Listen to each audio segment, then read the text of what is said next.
आप देख रहे हैं एनएमटी न्यूज और आपको रखे सबसे आगे।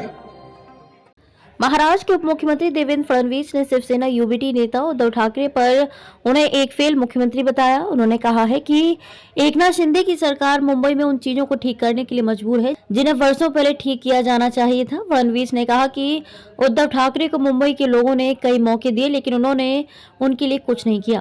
शहर में उनके द्वारा एक भी प्रतिष्ठित काम नहीं किया गया या बनाया नहीं गया। वहीं एक चैनल को दिए इंटरव्यू में फडणवीस ने उद्धव ठाकरे के मोदी विरोधी रुख के लिए उनकी आलोचना की और लोकसभा चुनाव से पहले उनकी पार्टी के साथ गठबंधन की किसी भी संभावना से इनकार किया। उन्होंने कहा कि उद्धव ठाकरे के नेतृत्व वाली शिवसेना के गठबंधन की कोई गुंजाइश नहीं है। अगर वे कोई प्रयास कर रहे हैं तो मुझे इसकी जानकारी नहीं है। हमारी ओर से उनके लिए कोई गुंजाइश नहीं है। मुझे इस बात का दुख है कि वे अपनी वोट बैंक की राजनीति के लिए अब छद्म धर्मनिरपेक्ष और तुष्टीकरण की राजनीति में लिप्त हैं।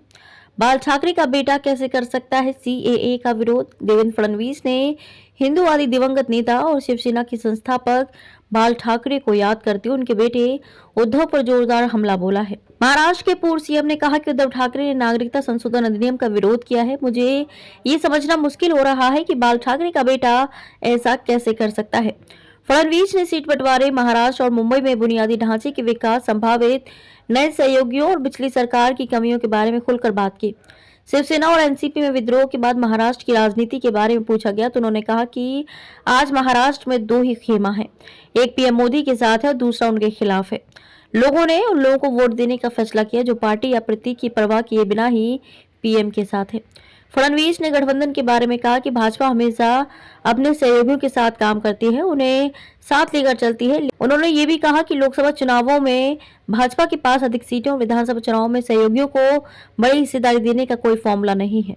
उन्होंने कहा कि हमारे पास विधानसभा में 115 सीटें हैं, एकनाथ शिंदे के पास 50 और एनसीपी के पास 42 या 43 सीटें हैं।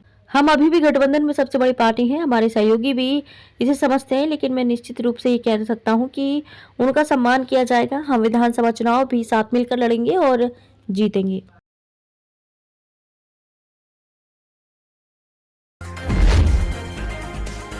आप देख रहे हैं एनएमटी न्यूज और आपको रखे सबसे आगे।